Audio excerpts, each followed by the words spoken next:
Assalamualaikum warahmatullahi wabarakatuh. Sampurasun. Ketemu lagi dengan Ibu di mata pelajaran Bahasa Sunda. Sekarang kita memasuki materi pertama di kelas 7 ya.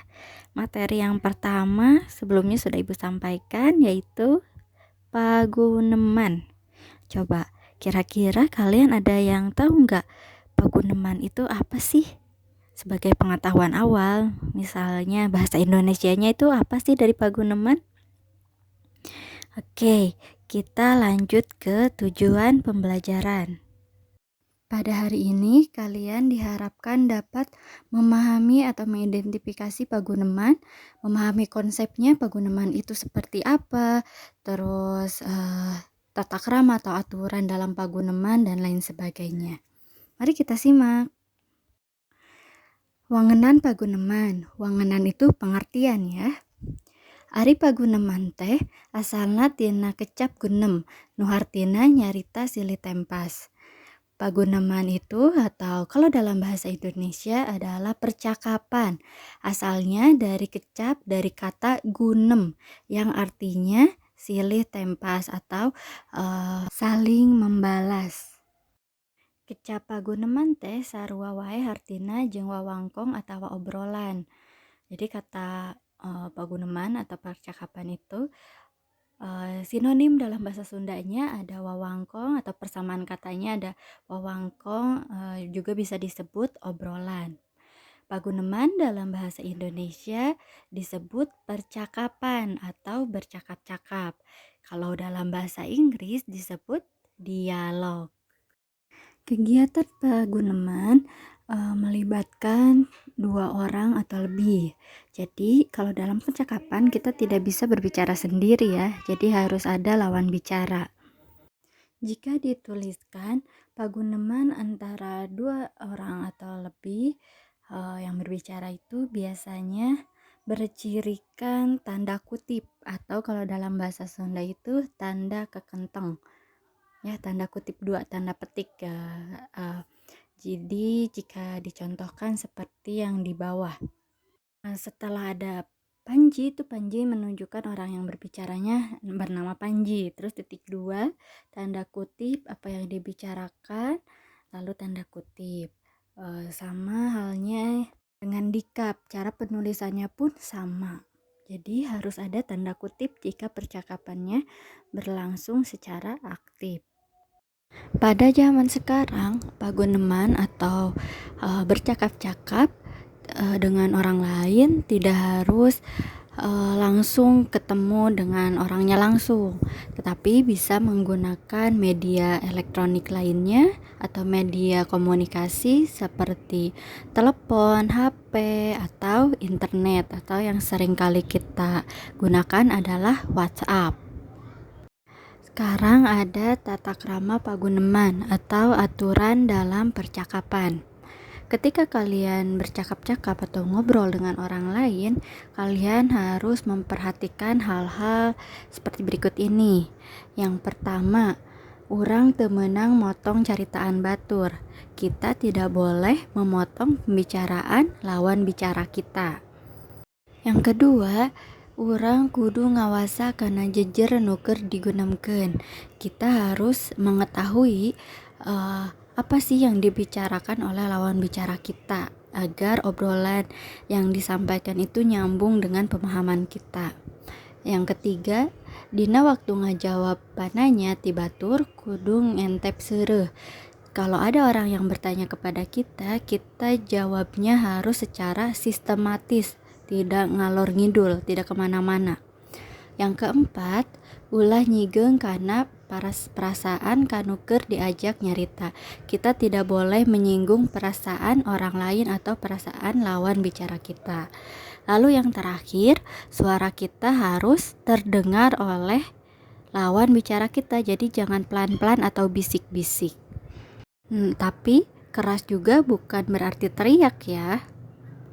Coba kalian dengarkan atau coba kalian simak baik-baik contoh paguneman yang akan Ibu putar mengenai tugas sekolah bahasa Sunda. Di sini nanti ada dua orang tokoh yang berbicara. Coba kalian simak. Rapa, pan aya tugas basa Sunda. Kumaha tos didamel teu acan? Tugas nu mana? Eta tugas ngadamel poster cara nyingkahan virus COVID-19. Kumaha tos didamel teu acan? Aduh, muhun teu acan nya. Kumaha atuh? Mangkaning enjing aya pangajaranana nya. Muhun, jabi deui abdi teu tiasa ngagambar. Kumaha atuh nya? Kieu we atuh. Engke saat tos uwi ti sakola, urang midamel eta tugas sasarengan. Muhun atuh, tapi uwi heula nya gentos acuk heula hehe. Muhun mangga.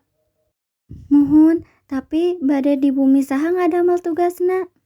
Di rorompok oge mangga. Engke Alma langsung ka rorompoknya. Muhun, nuhun Rapa.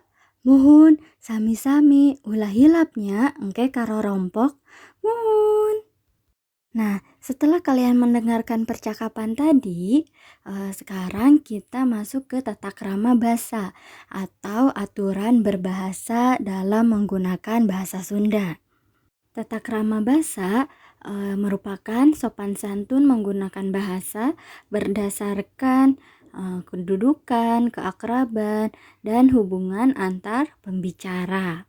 Kalau di bahasa Sunda itu ada 3 wangun tata krama bahasa Sunda atau ada 3 bentuk tata krama bahasa Sunda. Yang pertama ada bahasa lemes atau hormat, bahasa wajar atau loma, dan bahasa kasar atau cohag. Bahasa lemes atau bahasa hormat dipakai ketika kita berbicara ke orang yang lebih tua atau ke seseorang yang belum kita kenal. Baik itu menceritakan diri sendiri atau menceritakan orang lain.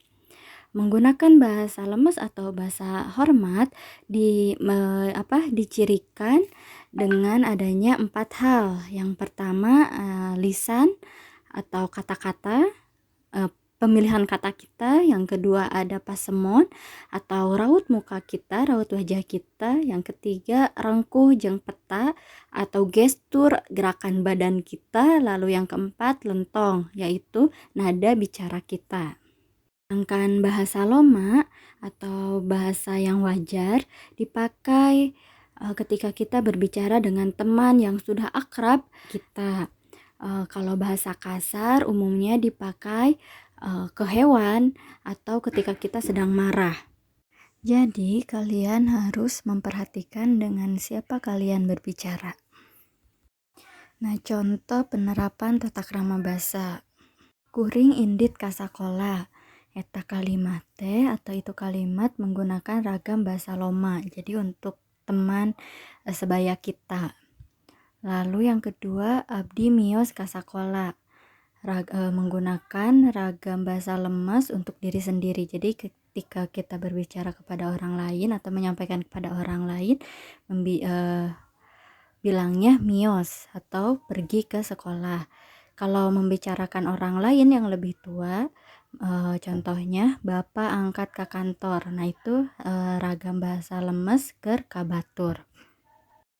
Sekian yang bisa Ibu sampaikan pada pertemuan hari ini.